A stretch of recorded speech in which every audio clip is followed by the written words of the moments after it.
Para hadirin semuanya, kita simak dulu sejenak closing statement dari masing-masing pembicara, dimulai dari Gus Fakih. Monggo Gus. Bismillahirrahmanirrahim. Closing statement yang mau kami sampaikan adalah untuk seluruh keluarga besar Nusantara, mari kita bergandengan tangan, kita bersatu padu di dalam konteks kebinekaan yang benar-benar tunggal ika, di mana tidak ada rasisme, tidak ada satu ras merasa lebih tinggi dari yang lain, tidak juga Jawa lebih tinggi dari Sunda, Sunda lebih tinggi dari Madura, atau Aceh lebih tinggi dari Minang, dan seterusnya. Semuanya setara, semua warga bangsa memiliki kesempatan yang sama untuk berjuang, untuk berguna bagi seluruh negeri dengan prestasi, dengan ilmu, dengan adab, akhlakul karimah.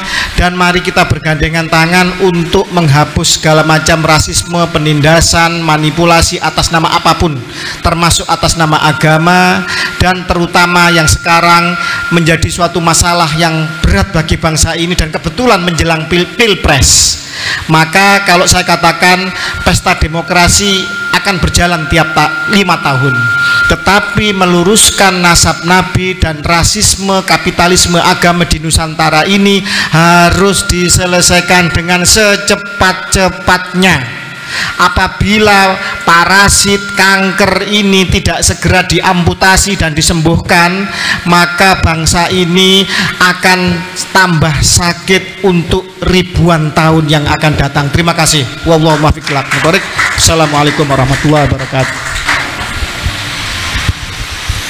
Sering saya menyampaikan bahwa bangsa Nusantara Indonesia ini keluar dari mulut harimau Belanda, diterima oleh mulut singa Jepang, lalu diterima oleh mulut buaya kaum Ba'alawi. Untuk membebaskan masyarakat Indonesia dari cengkeraman gigi tajamnya buaya mulut Ba'alawi ini perlu waktu yang tidak singkat, karena sudah kadung mengakar ratusan tahun, mendarah daging, menguasai akal dan pikiran anak bangsa ini, khususnya umat Islam. Bukan bernada atau ujaran kebencian, tidak. Kami tidak benci siapapun. Orang Hindu, orang Kristen, orang Konghucu, Protestan, Yahudi itu masuk surga. Bahkan saya pernah berkata seperti itu, asalkan dia tidak memusuhi umat Islam dan tidak melecehkan ajaran Islam dan menghina simbol-simbol kebesaran Islam, sampai seperti itu. Apalagi habaib Ba'alawi, kami masih sayang panjenengan semua, wahai kaum Ba'alawi, para habaib yang ada di Indonesia. Wong non muslim saja kami sayangi. Bahkan kami juga tidak pernah mengharamkan Putri Majapahit haram dangdutan, enggak. Manusia itu memiliki kesempatan untuk berbahagia dengan caranya masing-masing, ya kan? Yang penting tidak mengganggu orang lain, mendolimi orang lain, sampai seperti itu saya. Jadi jika kami ini dikatakan sebagai kelompok pembenci, iri, dengki, semi Wahabi, ya Jimaduddin Usmani sering semi Wahabi, Syi'i dan sebagainya, tidak. Kita ini NU Tulen, Ahlus Sunnah wal Jamaah versi Nusantara. Nggak ada yang namanya Salafi Wahabi, enggak, ya. Tuduhan yang keliru itu, ya. Jadi ini saya kembalikan kepada objek yang kami selalu nasihati, yaitu kaum Ba'alawi, habaib yang ada di Indonesia yang terhimpun dalam Yayasan Robitoh Alawiyah MDRA, Maktab Ad-Daimi Robitoh Alawiyah. Sadarlah kalian, jangan sampai kalian summum bukmun umyum fahum la yaqilun atau summum bukmun umyum fahum la yarjiun. Dengarkan, lihatlah, cermati apa yang disampaikan oleh beliau-beliau ini tadi. Demikian yang dapat saya sampaikan, kurang lebihnya wallahu a'lam. Wassalamualaikum warahmatullahi wabarakatuh.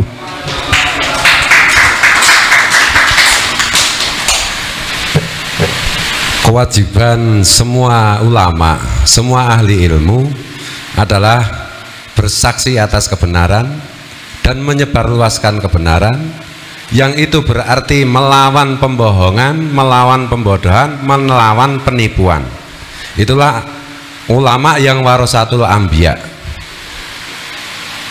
Jadi saya serukan kepada semua yang merasa dirinya ilmuwan, mari bersama-sama kita menyadarkan publik, kita menyelamatkan publik dari tipu daya Habib-Habib Alawi yang mengklaim dirinya sebagai dzurriyyat Nabi.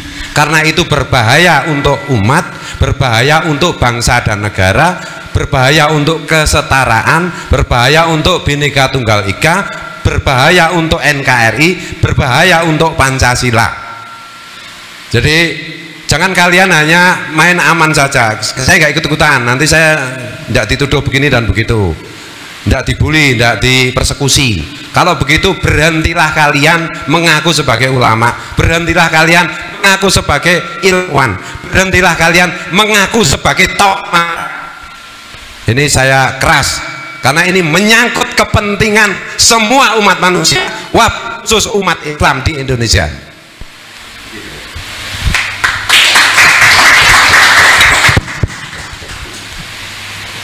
Ketika kita mengadakan sebuah kajian dan memiliki sebuah kesimpulan, sebenarnya tugas seorang pengkaji peneliti berhenti sampai di situ.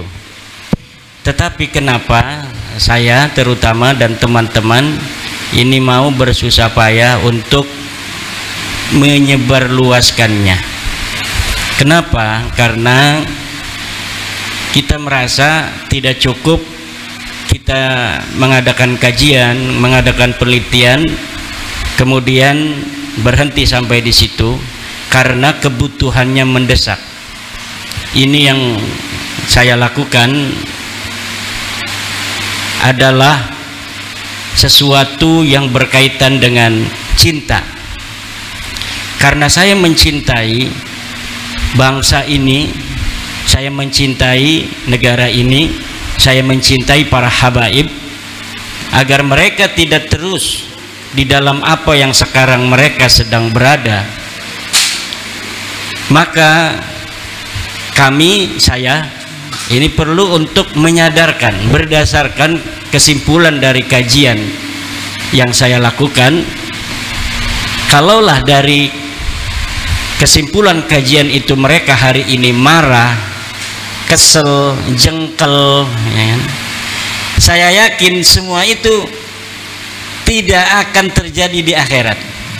Hari ini mereka marah, dan saya yakin di akhirat merekalah orang yang akan berterima kasih kepada saya.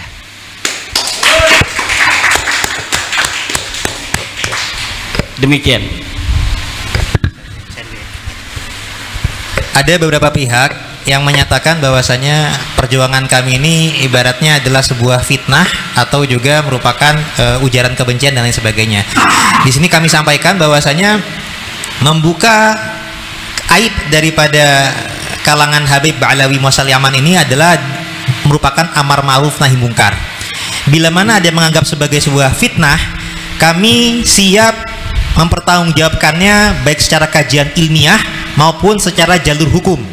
Bila mana dianggap fitnah, silakan gugat pihak-pihak kami atas dakwaan berita bohong.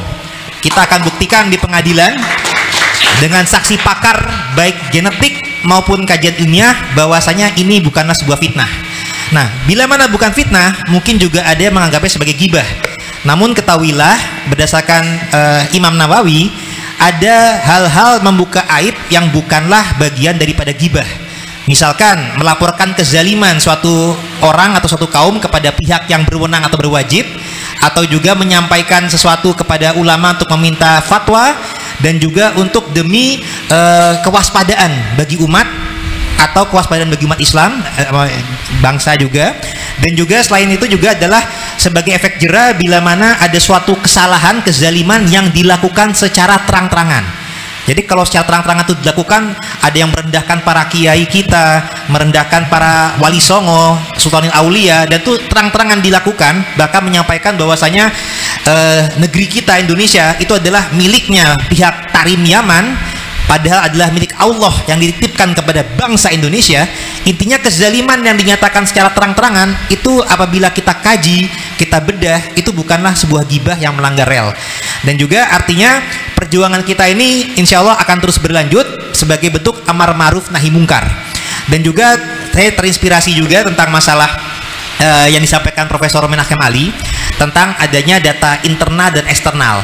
Jadi perjuangan kami tidak sekedar membuat atau membuka aib bahwasanya Ba'alawi itu bukanlah keturunan Rasulullah, tapi merupakan keturunan Yahudi Khazar Kaukasus yang suka bikin kasus.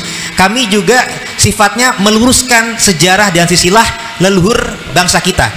Jadi terutama Wali Songo yang sangat berjasa dalam penyebaran dakwah Islam di bumi Nusantara, sehingga umat Islam terbanyak di dunia adanya di Indonesia. Dulu sempat dibelokkan oleh kalangan Ba'alawi seakan-akan berketurunannya dari Muasal Yaman, tapi alhamdulillah berdasarkan data internal berbagai manuskrip dari zaman ke zaman dan data eksternal sebagaimana di pernyataan Profesor Menachem Ali, suatu hal mendekati kebenaran apabila terbackup, terdukung antara data internal dan data eksternal ya Prof ya. Alhamdulillah untuk warga Wali Songo data eksternalnya adalah isbat nakib negeri muasalnya leluhur. Jadi data eksternal keluarga Wali Songo ada jalur yang dari Maroko Maghrib yang sudah terisbat oleh nakib dari Maroko, Irak, Damaskus, dan untuk jalur keluarga Bani keturunan Musa Al-Kazim dari Jimil Kubro sudah terisbat dengan data eksternal dari nakib Bani Musa Al-Kazim Irak, India, dan juga Mesir. Jadi ini adalah suatu pelurusan yang kami juga harapkan saudara-saudara kami dari keluarga Wali Songo jangan lagi terdoktrin oleh versinya Ba'alawi yang akhirnya malah terjadi adu domba di kalangan keluarga Wali Songo. Kita harus sama-sama sadar leluhur kita berbeda jalur dengan Ba'alawi. Mari kita sama-sama berjuang demi kemaslahatan bangsa dan negara kita, tidak hanya untuk sekadar keluarga Wali Songo, tapi menghadapi Bani Ba'alawi yang bersifat rasis dan juga bertindak radikal, dan juga mereka sombong dan merendahkan para kiai, dan juga ini terkaitnya juga mereka hendak mendominasi bangsa Nusantara dengan cara yang halus. Nah terkadang cara halus ini ibarat pepatah itu seperti memasak kodok, merebus kodok itu dengan suhu yang tidak langsung panas tapi bertahap, sehingga kodok itu apabila direbus dengan suhu yang bertahap dia tidak akan merasa sadar sedang dibunuh, perlahan-lahan nantinya akan langsung mati. Nah kita tidak ingin bangsa kita ini terjajah dengan termabukkan, mabuk cinta buta oleh kalangan Ba'alawi yang seakan-akan memberikan janji surga dengan doktrin-doktrin yang halu, padahal itu adalah merendahkan dan juga mengkerdilkan bangsa kita yang semestinya bangsa kita merdeka di negeri sendiri. Kita juga punya leluhur yang juga membanggakan, tapi kita tidak sekedar bangga dengan leluhur, tapi sifatnya mengetahui leluhur kita untuk melanjutkan kebaikan dan perjuangan leluhur di masa kekinian. Sekian dari kami. Assalamualaikum warahmatullahi wabarakatuh.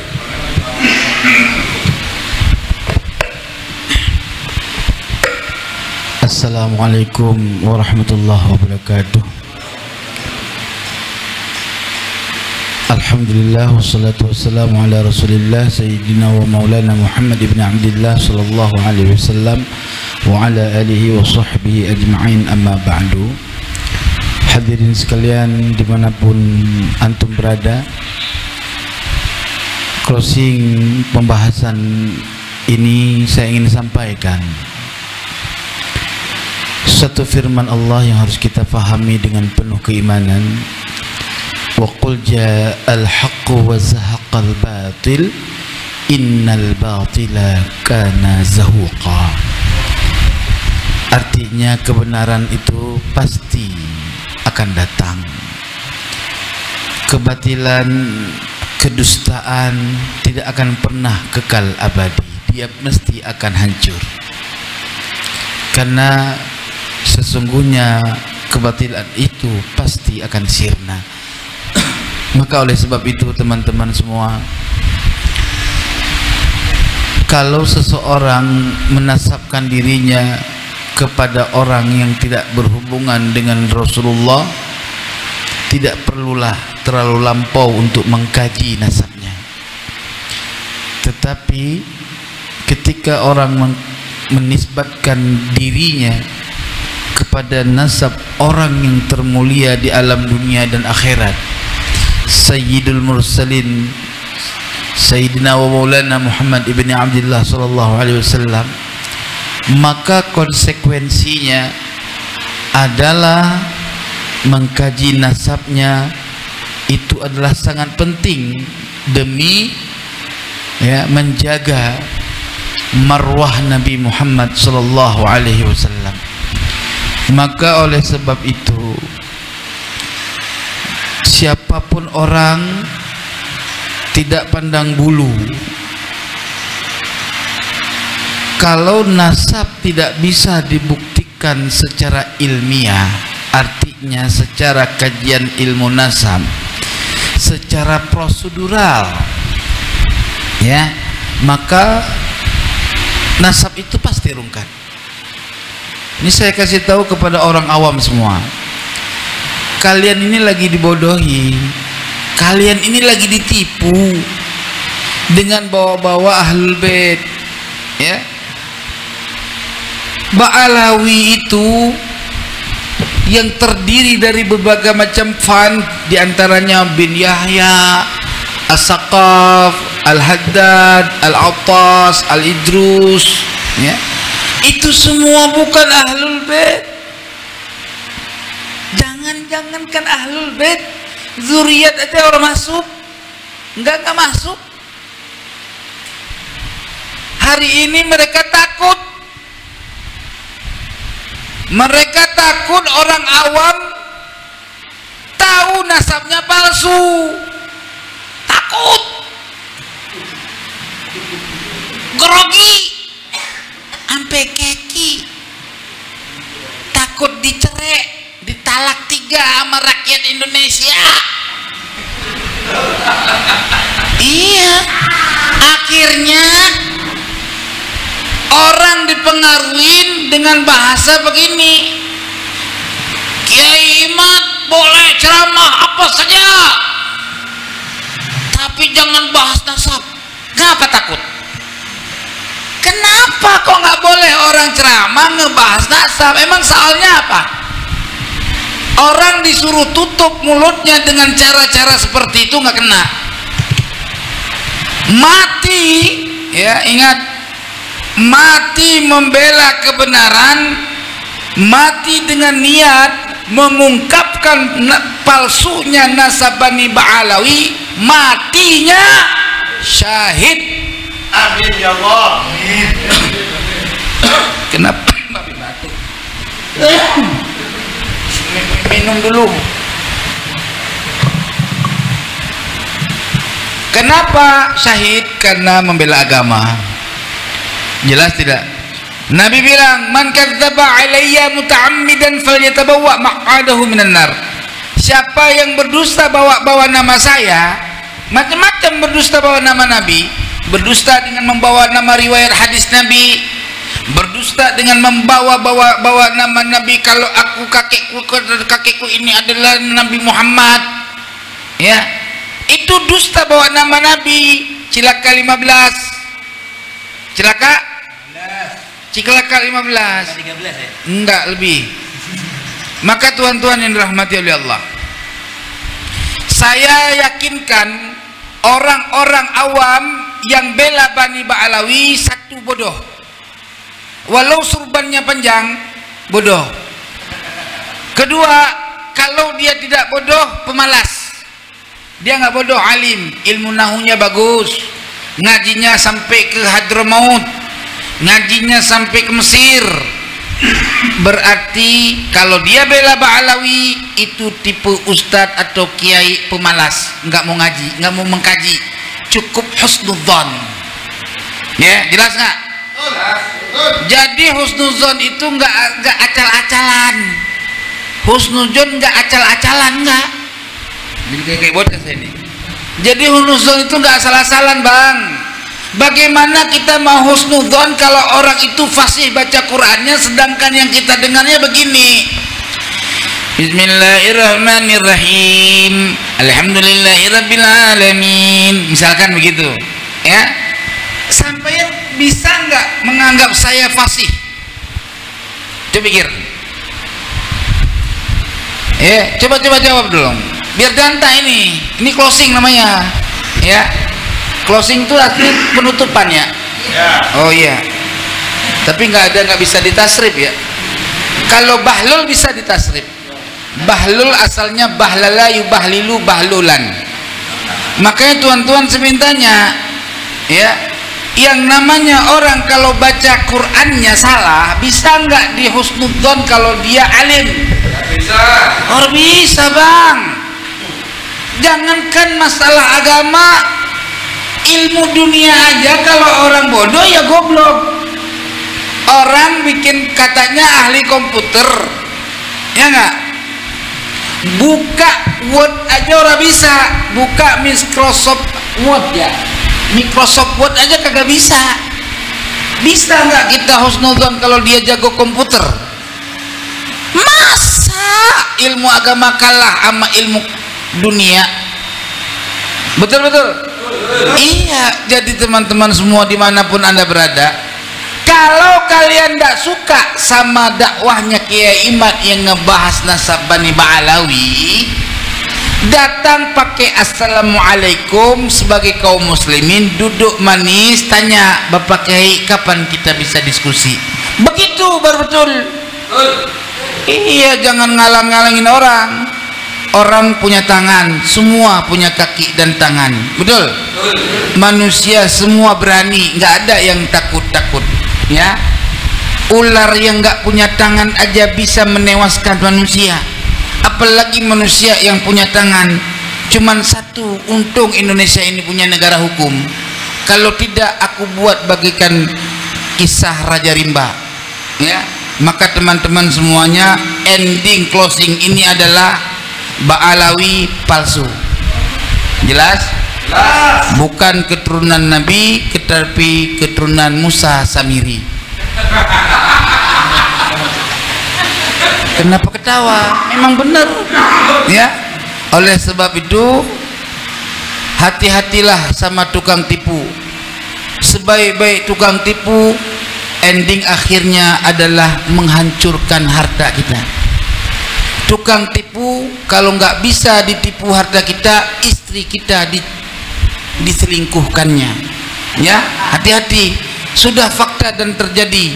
Ya, itu kejahatan tukang tipu. Nggak ada tukang tipu itu bagus, nggak ada. Apalagi jadi wali yang biasanya tukang tipu itu gila. Oleh sebab itu, jangan pernah percaya nasab Bani Ba'alawi itu nasab palsu bin palsu. Jadi binnya palsu semua. Oleh sebab itu, wallahu muwaffiq ila aqwamit thoriq. Mohon maaf lahir dan batin. Hei Bani Ba'alawi, jangan tersinggung. Saya lagi sampaikan yang betul. Kalau kau tersinggung nggak apa-apa, tapi syaratnya coba buktiin kakek kau itu namanya Ubaidillah, anaknya siapa? Begitu. Ayahnya siapa? Ahmad bin Isa, bener nggak punya anak Ubaidillah? Tolong buktikan data. Kapan Ubaidillah syuhroh wal istifadah? Pertama. Kedua, kapan Ubaidillah diaku dalam catatan kitab sezaman? Ya, kalau dibilang nggak ada syarat kitab sezaman, maka semuanya nih dengarin. Kalau kitab sezaman tidak menjadi syarat untuk meneliti suatu nasab, maka kambing congek bisa jadi keturunan Nabi. Jelas kira? Siapapun orang bisa jadi keturunan Nabi. Orang nggak ada kitab sezaman, betul? Wassalamualaikum warahmatullahi wabarakatuh.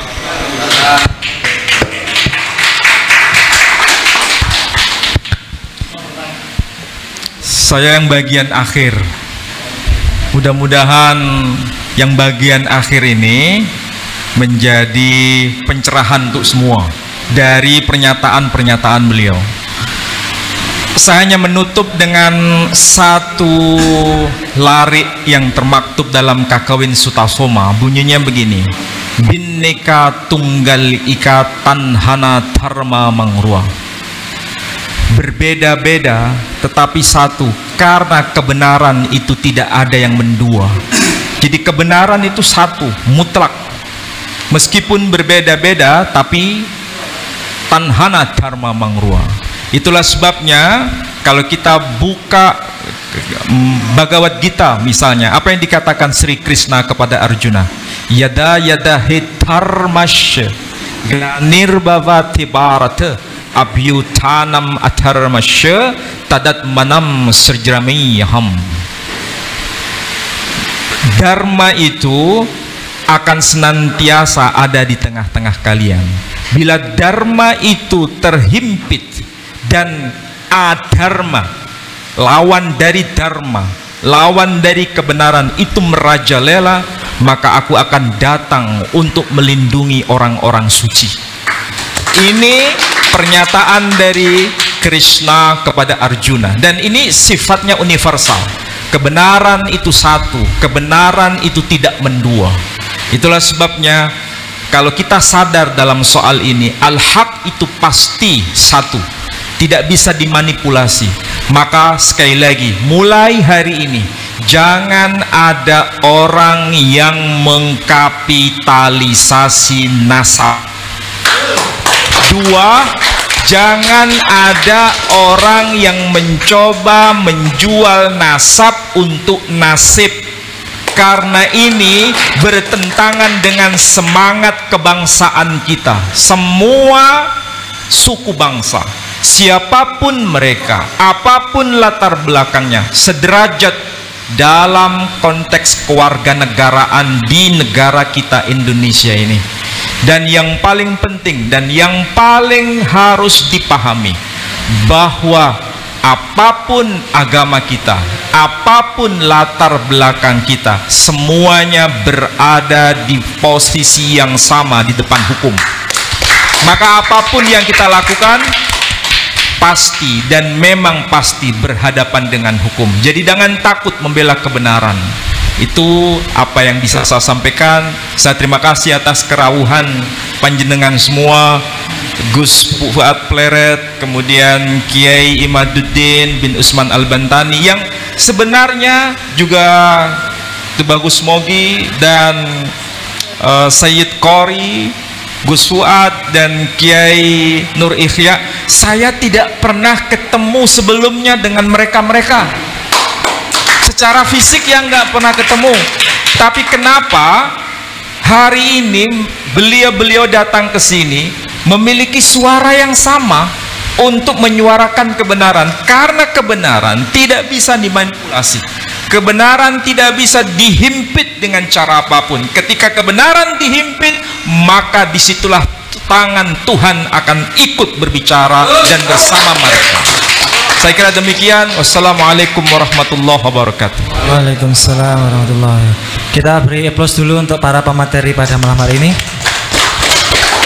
Luar biasa apa yang sudah disampaikan. Namun ini ada request satu pertanyaan dari peserta. Monggo Mas, sebelum kita tutup.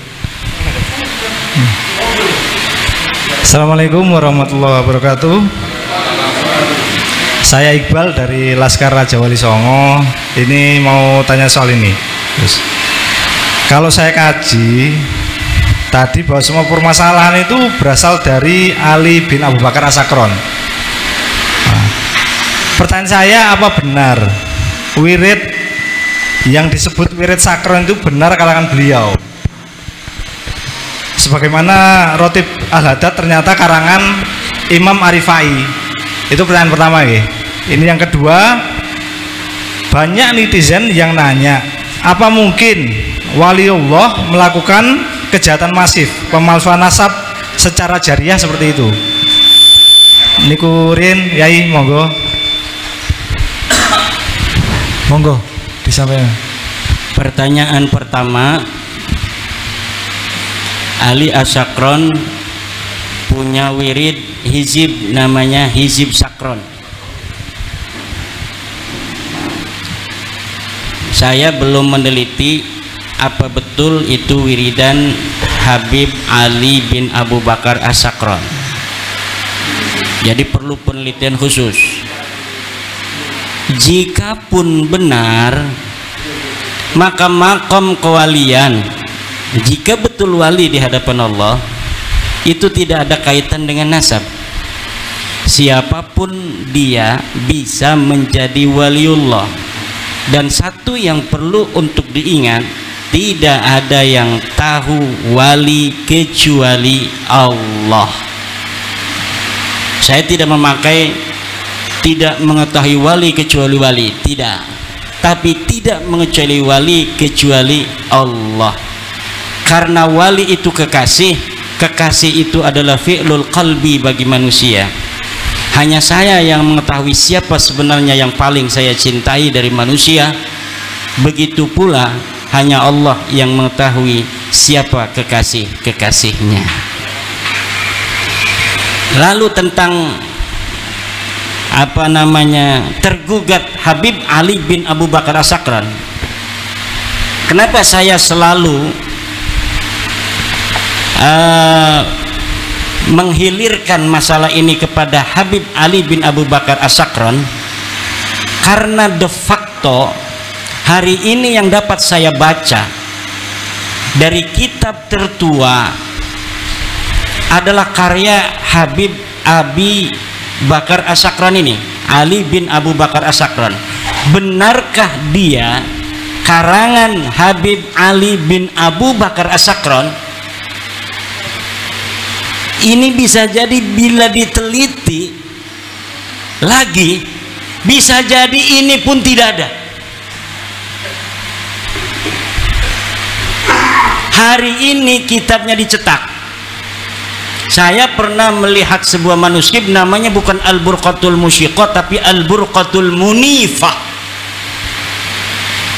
Betulkah dia karangan Habib Ali bin Abu Bakar As-Sakran abad 9 atau karya orang yang iseng-isengan pada abad 14 yang kemudian diberikan nama sebagai karya dari Habib Abu Bakar As-Sakran? Karena ada riwayat di dalam kitab abad 10, Habib Ali bin Abu Bakar As-Sakran menulis sebuah kitab namanya Al-Burqatul Musyiqah atau Al-Burqatul Munifah. Ini bisa jadi hanya orang karena baca di abad 10 atau di abad 11 ada kitab Habib Ali bin Abu Bakar As-Sakran yang pernah memiliki kitab namanya Al-Burqatul Musyiqah, lalu dikarang kitabnya pada abad 14 atas nama kitab yang pernah ada terdeteksi bernama Al-Burqatul Musyiqah. Dan ini saudara hati-hati, ada orang yang ingin berusaha untuk mencari kitab sejaman dengan membaca sebuah referensi bahwa Ubaidili mempunyai kitab bernama Al-Intisar misal, manuskripnya tidak ada, lalu manuskrip itu dibikin hari ini kemudian dinamakan Al-Ubaidili, kemudian proyeksi sedemikian rupa sehingga nampak manuskrip ini menjadi manuskrip yang tua. Ini sering terjadi dan pernah terjadi di Indonesia tentang manuskrip negara Kertabumi yang ditahunkan 1696. Setelah diteliti oleh pakar-pakar filolog, ternyata itu kertas tahun 1960. Kertasnya kertas Manila. Ini bisa terjadi. Itu namanya menurut Profesor Menachem Ali adalah DNA naskah, catatan Tuhan yang ada dalam naskah. Ini tidak akan bisa dibohongi, karena kapan dia dicetak dalam kertas itu ada. Apalagi kertas-kertas masa lalu, dalam kertas kalau kita ini kan seperti duit itu ada lambang tahun berapa dia itu dicetak. Dan apabila di dalam kertas ini tidak ada tahun, maka di dalam setiap pabrik itu ada tahun berapa dia mencetak kertas apa, diproduksi berapa lembar, kemudian dijual di daerah mana saja. Itu ada datanya dan gampang untuk diteliti dan ditelusuri. Apalagi nanti di Yaumul Hisab akan banyak manuskrip-manuskrip palsu di Yaumul Hisab menumpuk tentang kedustaan-kedustaan yang hari ini diciptakan tentang masa lalu yang tidak pernah terjadi. Wallahu wal muwaffiq ila aqwamit thoriq. Terima kasih. Satu penanya terakhir, monggo Ibu. Baik, terima kasih. Assalamualaikum warahmatullahi wabarakatuh. Saya dari Putri Mojopahit. Terima kasih untuk waktunya dan ada langsung saja nggih para yai. Ngapunten. Satu, saya ingin menyampaikan usulan, yang kedua baru pertanyaan. Yang pertama sebagai usulan adalah saya mungkin kepada beliaunya Komando Kiai Fuad untuk ke depan jika ada pertemuan kembali, saya mengusulkan untuk Dr. Andes Husnu Mufid MPDI nggih. Karena beliau juga ini menyatakan kebenaran tentang sejarah dan narasi beliau juga mengafirmasi bahwa klan Hadramut Yaman atau Ba'alawi bukan zuriat Nabi dari segi tinjauan historis sejarah. Jadi itu usulan dari Putri Mojopahit. Ini saya mewakili teman-teman di grup Putri Mojopahit. Ada beberapa titipan usulan kepada Kiai Fuad. Dan yang kedua baru pertanyaan kepada Kiai Haji Imaduddin. Kalau poro yai, Bapak dokter atau yang lainnya ikut menjawab, monggo. Jadi gini, pertanyaan Putri Mojopahit adalah menurut pengamatan Putri Mojopahit nggih Pak nggih. Masya Allah. Bahwa tinjauan pustaka, library riset, kajian Kiai Haji Imaduddin tidak ada tulisan resmi yang counter, apalagi tinjauan filologi. Dari segi sejarah juga sudah dinyatakan Dr. Andes Husnu Mufid MPDI kalau Ba'alawi itu bukan zuriah Nabi. Maka menurut penglihatan saya polemik ini malah bergeser ke persekusi. Perang mekanik yang kemarin terjadi di Jakarta ya, Kiai Imad. Perang mekanik Tambun Bekasi, perang persekusi itu. Kalau perang mekanik yaitu antara YouTuber. Nah, ini kami mewakili para YouTuber, Strike Channel dan tentunya channel-channel yang ikut berjuang nggih. Itu pengamatan Putri Mojopahit. Pertanyaannya, apakah ini konsekuensi logis dari sebuah perjuangan? Terima kasih. Wassalamualaikum warahmatullahi wabarakatuh. Terima kasih. Ya, kemarin itu saya menyesalkan adanya orang-orang yang bukan menggunakan kecerdasan untuk menghadapi keadaan. Dalam hal ini adalah keadaan nasab Ba'alawi yang saya gugat, bahwa nasab ini terputus 550 tahun, bahwa nasab ini adalah batil, bahwa nasab ini adalah mardud. Kemudian ketika saya merasa bahwa ini adalah saya mempunyai kewajiban untuk menyebarluaskan apa yang saya yakini menurut hati nurani saya berdasarkan dari kajian-kajian pustaka library riset ini, maka kemudian ada orang-orang yang tidak menerima itu dan melakukan hal-hal yang seperti terjadi di Tambun kemarin. Seharusnya apabila kajian ilmiah itu dibalas dengan kajian ilmiah. Kalau itu misalnya sebuah ceramah, ya mungkin bisa dibalas dengan ceramah yang lain. Mereka mengadakan ceramah kemudian mengadakan orasi atau ceramah yang sama untuk mengkanter apa yang saya ucapkan dalam ceramah itu.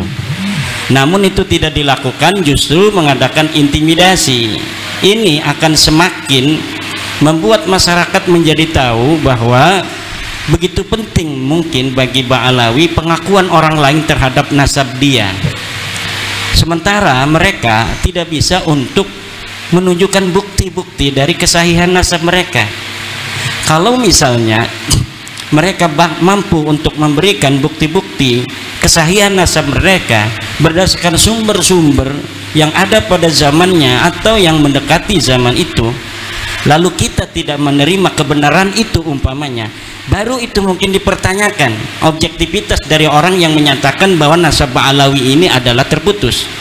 Tapi ketika mereka sudah tidak bisa untuk memberikan bukti kepada kita bahwa nasab mereka ini sahih, dalam hal ini mereka tidak bisa untuk menyuguhkan mana kitab sezaman yang ada di zaman Ubaidillah yang menyatakan dia adalah anak daripada Ahmad. Bahkan kitab-kitab pada abad selanjutnya, abad ke-6, ke-7, ke-8, ke-9 mengkonfirmasi bahwa tidak ada orang bernama Ubaid, anak daripada seorang sayyid yang ada di Basrah bernama Ahmad bin Isa. Kemudian ilmu pengetahuan biologi mengkonfirmasi bahwa setelah dilakukan tes DNA dari ratusan orang dari Ba'alawi yang telah mengadakan uji tes DNA, ternyata nasab DNA mereka bukan DNA Arab. Jangankan DNA dari keturunan Sayyidina Ali, turunan Nabi Muhammad, DNA orang Arab saja bukan. Lalu ketika tes DNA mengkonfirmasi mereka bukan turunan Nabi, dan library riset juga mengatakan bahwa mereka bukan turunan Nabi, lalu mereka tidak mau menjelaskan atau menyajikan daripada data-data, lalu berdasarkan apa saya untuk mempercayai mereka sebagai keturunan Nabi? Nah ini, lalu jika ditanya apakah ini adalah resiko dari sebuah perjuangan, betul. Dan ini dikonfirmasi oleh sejarah para nabi di masa lalu. Tidak ada para nabi yang setelah dia itu memiliki kebenaran dari Tuhan berdasarkan wahyu, lalu dia tidur dan duduk-duduk, tapi dia datang ke kaum-kaum menyampaikan apa yang dia yakini, bahwa Allah berfirman bahwa tidak ada Tuhan selain Allah. Nabi Ibrahim sampai kemudian dibakar oleh Raja Namrud, Nabi Muhammad sampai dilempari batu di Taif dan lain sebagainya. Saya tidak menyamakan bahwa kebenaran yang saya bawa seperti kebenaran yang dibawa oleh Nabi Muhammad, tapi minimal ini adalah kebenaran yang saya yakini walaupun orang lain belum meyakininya. Terima kasih.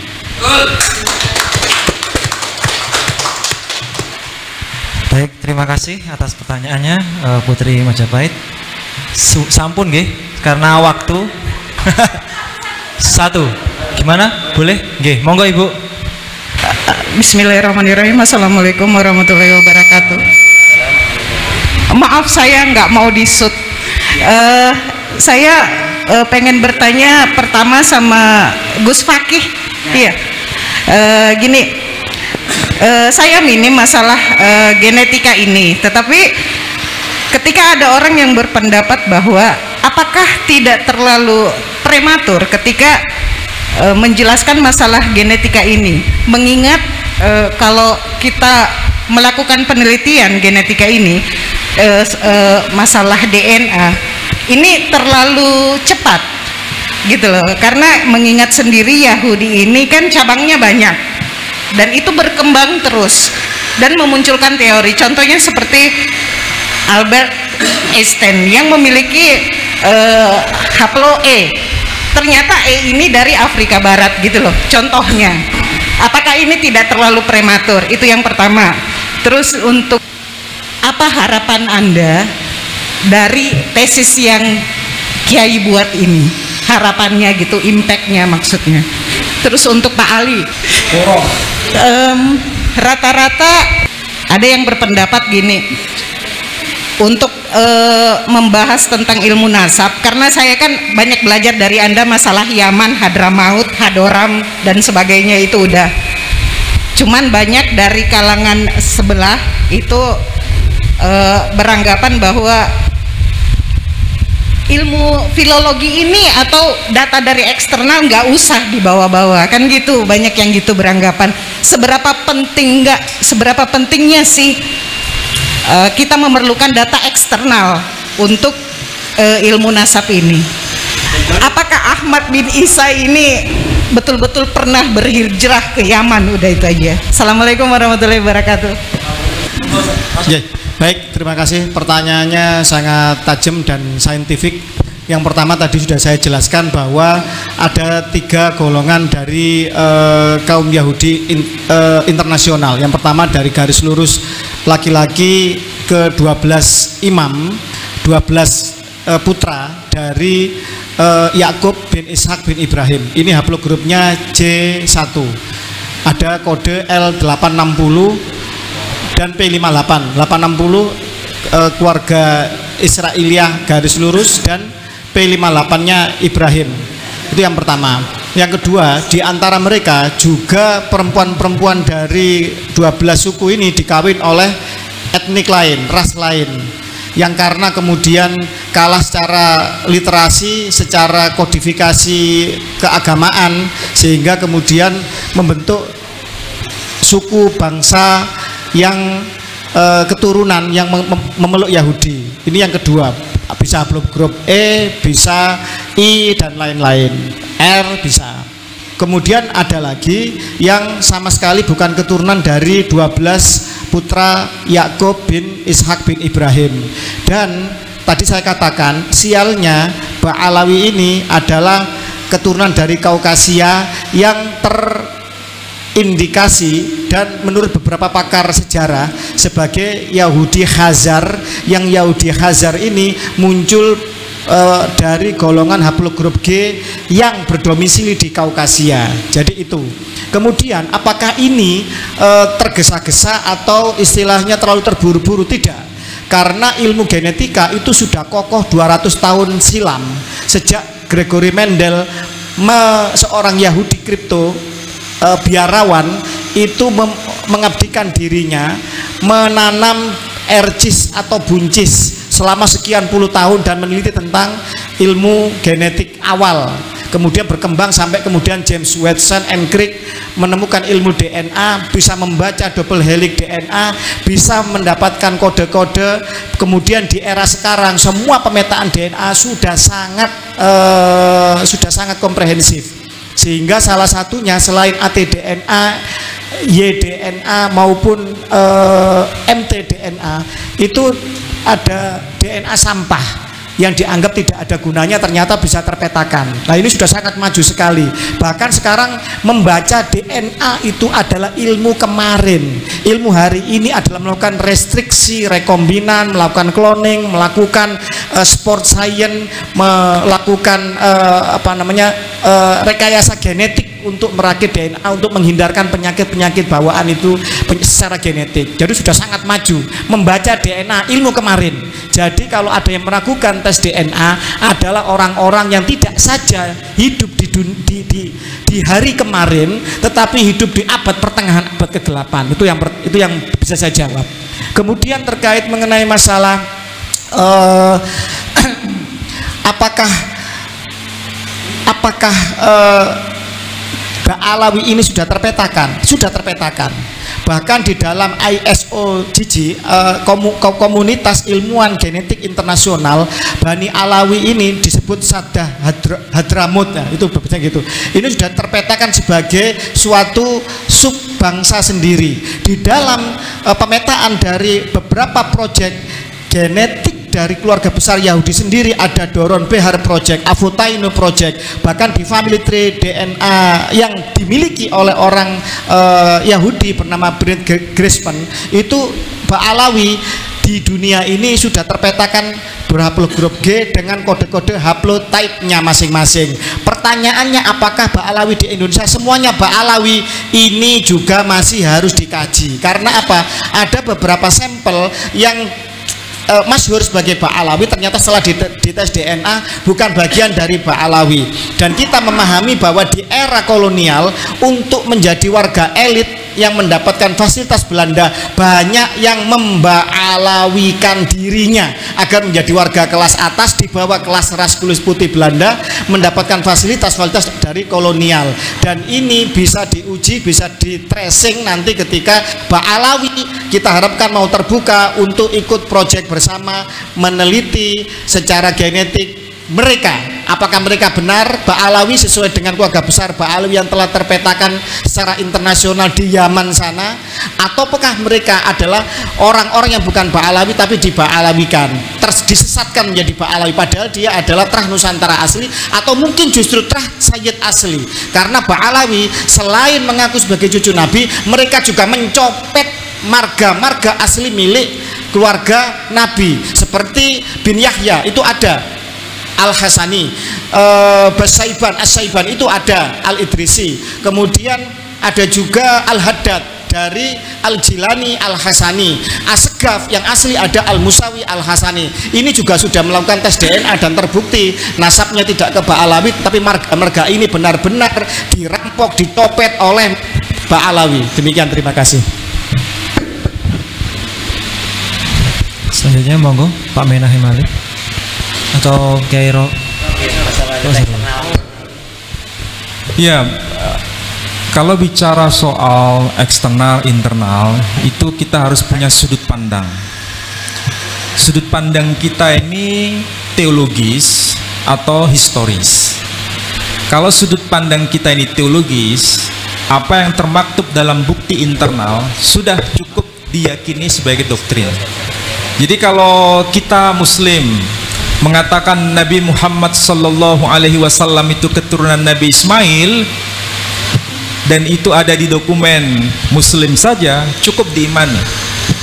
Tidak perlu diupayakan memaksa orang lain untuk percaya dengan itu bila mereka non Muslim. Ini sebetulnya jalan yang sederhana. Jadi kalau ingin diakui Nabi Muhammad sallallahu alaihi wasallam nasabnya nyambung kepada Ismail, harus ada bukti eksternalnya apa? Ini kalau bicara soal doktrin, aspek teologis. Tapi kalau bicara aspek historis, sekali lagi menuntut bukti eksternal. Itu dari kacamata filologis. Makanya apa yang sering saya katakan dan saya uraikan dalam berbagai macam diskusi, selalu saya itu berbasis dengan data. Karena data itu mencerahkan bagi siapapun, sekalipun mereka belum beriman, tapi mereka tidak bisa mengatakan bahwa itu tidak benar karena dokumennya ada pada dokumen eksternal. Contoh sederhana saja. Kalau kita merujuk pada bukti internal, data apa yang mengkonfirmasi bahwa Nabi kita Muhammad sallallahu alaihi wasallam itu keturunan Nabi Ismail? Data apa itu? Paling lama itu adalah data yang ditulis oleh Ibnu Ishaq. Beliau wafat tahun 150 Hijri. Jaraknya dengan masa kehidupan Nabi sangat jauh. Itu bukti internal. Tapi kalau kita kaitkan dengan bukti eksternal, misalnya manuskrip yang disebut Doktrina Yakobi itu terdeteksi dengan karbon C14 atau radiokarbon. Itu ternyata usianya tahun 634 Masehi. Usianya. Sedangkan Nabi Shallallahu Alaihi Wasallam itu wafat tahun 632 Masehi. Jaraknya hanya 2 tahun. Ini bukti eksternal. Dan itu ditulis dalam bahasa Yunani, bukan bahasa Arab, dari Imperium Romawi, Bizantium. Ini semakin menegaskan bahwa beliau bukan sekedar tokoh fiktif, tapi tokoh historis. Dan tokoh historis itu dikonfirmasi dengan data eksternal. Kita sekarang tergantung mau pilih dokumen internal saja, itu pilihan dan kita tidak bisa memaksa. Tapi kalau orang itu mau mengkaji secara ilmiah dengan mengkaitkannya dengan bukti eksternal, itu keislamannya bukan semakin rapuh tapi semakin kokoh. Karena apa? Ada dokumen eksternal. Jadi kalaupun disampaikan kepada siapapun, lepas agamanya apapun, mereka tidak menolak bahwa Muhammad sallallahu alaihi wasallam memang bernasab pada Ismail. Itu fakta, real. Ini buku yang saya pernah sampaikan di narasi-narasi kajian saya. Bahasanya bahasa Yunani, ada bahasa Latin. Di sini tertuliskan nama Muhammad langsung. Dan saudara pernah ikuti itu, membuktikan memang iya. Jadi siapapun mereka, kalau ingin membuktikan sesuatu dan perlu disajikan dan disosialisasikan kepada komunitas di luar komunitasnya, wajib dan dituntut dokumen eksternal. Saya kira itulah yang menjadi satu pemikiran yang ada di sini semua. Saya kira demikian ya. Mudah-mudahan bermanfaat. Terakhir, monggo. Sebelum saya menjawab Teteh tentang apa harapan saya ya, saya ingin menambahkan tentang kitab sejaman atau sumber sejaman. Saya tadi telah selfie ketika Pak Profesor Menahem berbicara, saya selfie dengan HP saya bahwa saya sudah bersama Profesor Manahem, dan di dalam foto itu akan ada tanggal 29 Oktober 2023.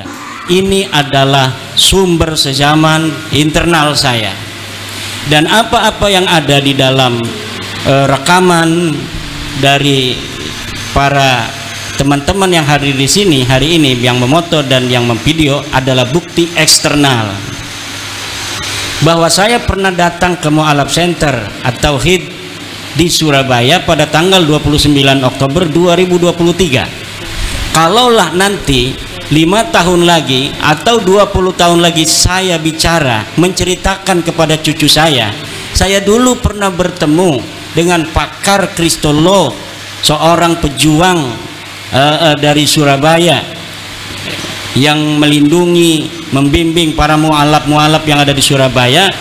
Kata cucu saya, mana buktinya kek? Ini buktinya, foto yang sudah saya print, ada tanggalnya 29 Oktober 2023. Lalu anak saya ini lihat-lihat YouTube, kebetulan ada yang upload YouTube, dan kebetulan masih ada saat itu 20 tahun lagi YouTube itu masih ada di internet. Ceritanya internet tidak hancur. Betul itu kakek saya ngomong, bukan hanya dia bohong. Karena apa? Foto bisa dipalsukan, tapi ternyata ada bukti-bukti eksternal yang banyak di YouTube yang upload. Hari ini kita pernah ada di Mu'alaf Center. Itulah, kalau misalnya kita tidak selfie, tidak ada juga orang-orang yang upload, atau tidak ada Tribun Surabaya memposting atau memberitakan kedatangan saya hari ini di Mu'alaf Center ini, lalu berdasar apa orang percaya kalau saya bercerita saya pernah ketemu Profesor Manahem Ali di Surabaya? Kalau misalnya kita hanya berdasarkan husnudon pada orang bercerita, maka cukup itu menjadi keyakinan Anda sendiri. Tapi Anda tidak bisa untuk memaksa orang lain untuk mempercayai apa yang Anda yakini. Maka saya bisa katakan pula hal yang sama kepada saudara-saudara saya dari Ba'alawi. Jika Anda tidak mampu untuk membawa dan membuktikan sumber-sumber sezaman tentang 6 leluhur Anda yang tidak terkonfirmasi dalam kitab-kitab nasab, dan Anda meyakininya seyakin-yakinnya, saya tidak akan masuk ke dalam keyakinan Anda. Saya tidak akan ikut campur terhadap keyakinan Anda. Tetapi selama Anda tidak bisa membuktikan sumber-sumber sezaman itu, maka jangan sampai Anda memaksa orang lain untuk percaya terhadap klaim Anda. Nggak usah Anda persekusi orang lain yang mengatakan bahwa Anda bukan cucu Nabi. Kenapa? Karena Anda tidak bisa membuktikan bahwa Anda sebagai cucu Nabi. Dalam library riset Anda tidak terbukti, di dalam tes DNA Anda melenceng, lalu berdasar apa orang lain harus percaya bahwa Anda adalah cucu Nabi? Tapi kalau Anda mau meyakini itu dalam keyakinan Anda dan kemudian diwariskan pada keturunan Anda, silahkan saja. Tapi jangan sampai mengatakannya di hadapan publik. Karena ketika Anda mengatakan itu di hadapan publik, akan ada konsekuensi sosiologis dan religius yang akan berkaitan dengan klaim Anda. Karena yang Anda klaim itu adalah bukan nasab sembarangan, tapi nasab baginda Nabi besar Muhammad SAW yang mempunyai implikasi sosial, implikasi religiusitas di situ, di mana berdasarkan sebagian tafsir keagamaan dianjurkan untuk mencintai daripada keturunan baginda Nabi besar Muhammad sallallahu alaihi wasallam. Harapan saya kepada Ba'alawi, kepada kita semua, pada bangsa Indonesia, nasab bukanlah hal penting dalam kehidupan kita. Pak Jokowi tanpa tahu dia nasab kemana dia jadi presiden Indonesia 2 periode, dan bisa jadi ditambah 1 periode anaknya. Dia tidak pernah mengatakan dia keturunan siapa. Dia tidak pernah mengatakan dia turunan daripada Mataram. Dia tidak pernah mengatakan dia keturunan Batok Kalong. Dia tidak pernah mengatakan turunan Sultan Banten. Tapi dengan kediriannya, dia dapat menjadi seseorang yang penting di dalam kehidupan. inilah yang menjadi standar kita dalam menjalani kehidupan. Bukanlah seseorang itu yang berbangga tentang masa lalu dari leluhurnya, tetapi orang itu harus berbangga dengan apa yang dilakukannya hari ini yang bermanfaat untuk dirinya, lingkungannya, bangsa, negara, agama, dan dunia. Wallahu wal muwaffiq ila aqwamit thoriq. Assalamualaikum warahmatullahi wabarakatuh. Masya Allah. Kita beri applause sekali lagi untuk para pembicara kita pada malam hari ini.